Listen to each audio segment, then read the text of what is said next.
Hey guys, Kelade here. Welcome to my Mythic Conclave of the Chosen Fury Warrior kill / card multi video. For this fight, we are going to be charging with all of our cooldowns. Don't need to save anything. As far as our talents on this fight, we're going to be using Endless Rage, Double Time, Sudden Death, War Paint, Carnage, Dragon Roar, and Siegebreaker. Right now, we're going to be killing Gonk as the first target, and then we're going to kill Kimball, and then Paku, and then eventually Akuna at the end. So right there, if you guys get the hexes, those green little circles, you just get out. That way, it doesn't go on anybody else in the raid. We're just going to be DPSing Gonk down. The timings of when the first Raptors spawn, which is the first Azat spawn, line up very well with our Siegebreaker. So, right, don't hear Siegebreaker on the boss second time. Right when your Siegebreaker is up, 30 seconds in the fight, these ads spawn, right? So you can Siegebreaker Stalker and kill it really fast. Now, if I knew both of the Demon Hunters were going to come here, I should have went to this X ad first, because we blew that up really fast, right? So there's like 4 ads that spawn. Just make sure you get all 4 of them down, and then get back on the boss, execute it, and kill it. Now, ideally, this boss gets killed. Where we kill it is fine. Just know that every time one of the aspects die, there is going to be a little bit of raid AoE damage coming out. So that's why sometimes you don't want to push, right as another mechanic is happening. Where here, nothing really happens, so we're good. So now we're all on Kimball, right? And on the left side on top screen, you're seeing we're running into this circle. This is the Paku wins. You're going to be seeing this for the entirety of the fight because we basically, are always going to have Paku up here. For this part of the fight, we just make sure you stay in the circle. And then for our raid, we have 2 range. Either it's 2 hunters or even a major ice block that go outside and they bait the little frogs jumping, right? The frog will always jump to the furthest target. So you just have 2 range on, farther sides than everybody else, and the frog will jump back and forth. So that way it doesn't splash anybody that's inside, the little Paku win thing. Because if you get knocked out, unless you have some type of immunity or a crazy amount of heal, you're probably going to die. And then, of course, that tiger jumping around, I don't think I get it on this fight, so you're not going to see me have it. But basically, you get a debuff. All you have to do is move away from other people. Because if you don't, then you're not only are you going to get a mini stun and the dot, but they're also going to get it too. So as far as for like what you have to do in melee for this fight, really just DPS your target, kill the raptors when they come up. And then you just, if there's a mechanic on you, it's just to get away, right? There's not really, other than when we go underneath the bird right here, there's no mechanic where if you get it, you stack, right? Most mechanics you get are, if you get it, you spread.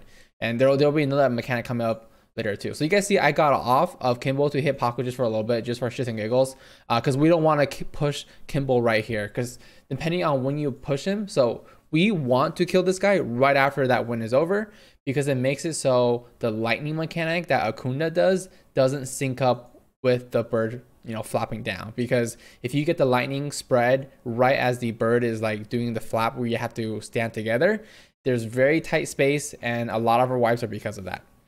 You won't see that happen here because that's the whole reason why we're killing Kimball right there where we held DPS on him for a little bit. But here's the third boss, Paku. Just kill it, right? You're still dealing with, the toad jumping around. And then so here is the Akuna's Wrath, right? This is the mechanic that I was talking about. You just spread out like all the other mechanics and these little balls come out. Just make sure you don't get hit or else you get stunned. And, right, ideally, so since that came out right there, we know that it won't come out, in a few seconds when we have to stand together for the bird. So very, very important. Of course, you're also going to get this debuff that you see on me right now. It says no heal on my weak aura.